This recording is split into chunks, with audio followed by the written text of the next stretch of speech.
All right, welcome to The Explainer. Today, we are diving into something we all have, but let's be honest, very few of us have actually mastered our morning routine.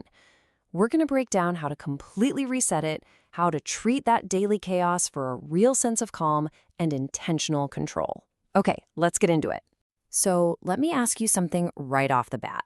Which word really describes your mornings? Is it calm, centered, ready to go?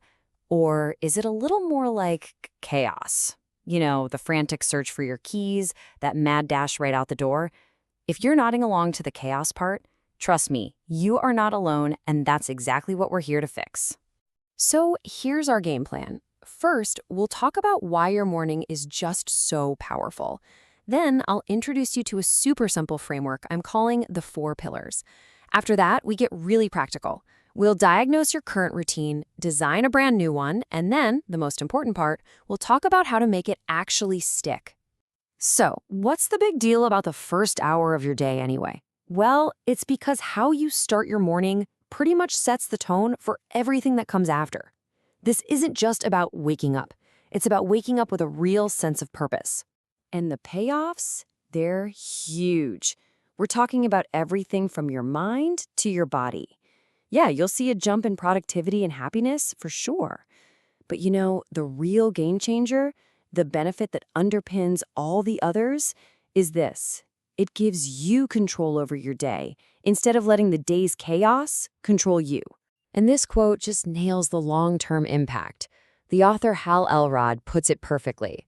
It's like a compounding effect, right? A good morning leads to a good day, which leads to a good week, and before you know it, you're building a successful life. And it all kicks off in that first hour.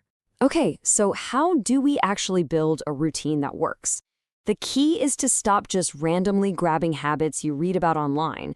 Instead, we're going to use a framework. It's a simple, holistic approach that makes sure your routine is actually serving your whole self. And here they are, the 4 pillars. We've got mind, heart, body, and spirit. You can also think of them as mental, emotional, physical, and spiritual.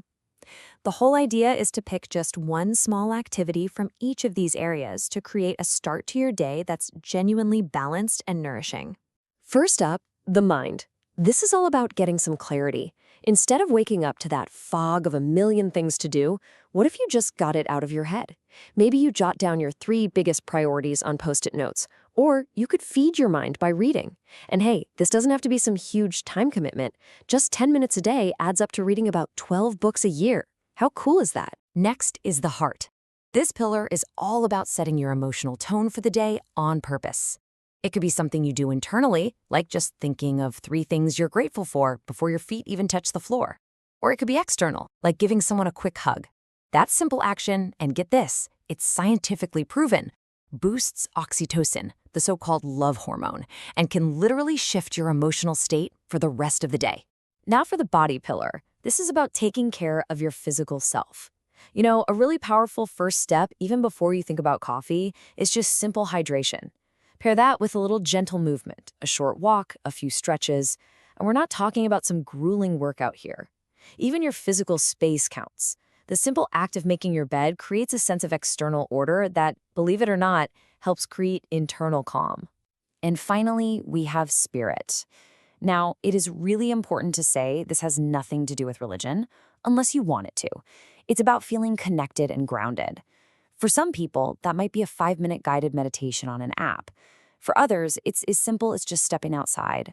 Seriously, just taking a moment to feel the ground beneath your feet can be enough to center you for the day ahead. Okay, so we have our 4 pillars framework. We know what we're aiming for. So how do we actually get started? Well, it doesn't begin with adding a bunch of new stuff. It starts with diagnosing what you're already doing. Think of this as a simple 3-step audit. First, just reflect. What parts of your morning actually give you energy and what parts just drain you? Then you got to get brutally honest and list out everything you do. The good stuff, the bad stuff, like hitting the snooze button 5 times or scrolling social media. And finally, use that list to create a vision. Forget what you're doing now. How do you want your morning to look and feel? So once you know where you are and you have a vision for where you want to go, It's time for the really fun part, designing your new routine.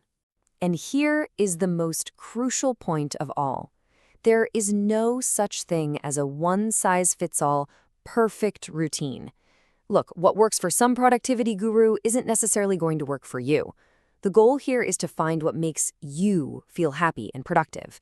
It's a process of self-discovery, really. And what's so interesting is that the best fixes are often just simple swaps. Instead of grabbing your phone first thing and letting the entire world's agenda flood your brain, just try staying unplugged for the first 15 minutes. Or instead of waking up late and rushing, the real change actually happens the night before, when you decide to go to bed just a little bit earlier. Of course, having a great plan on paper is one thing, but actually making it a consistent habit, well, that's the real challenge, isn't it? So how do you make it stick? The key is a 4-part approach. And surprise, it actually starts the night before with quality sleep. From there, the real secret is to keep it simple. Please don't try to add 10 new habits all at once. Just pick 1 or 2, give them a test drive for a few days, and then this is the most important part. Be flexible. This isn't some rigid contract you've signed. Think of it as a living, breathing process you can adapt as you go. And that really brings us to the final, most crucial takeaway. This whole thing is not about creating another source of stress in your life, a perfect, rigid schedule that you feel guilty about breaking. The entire goal is empowerment. It's about giving yourself the tools to intentionally create a better day for yourself. So I'll leave you with this question to think about. Don't worry about the whole system just yet. Just focus on tomorrow. What is the one small thing you can change tomorrow morning to bring just a little more calm, a little more intention into your day? Start there. Thanks for watching.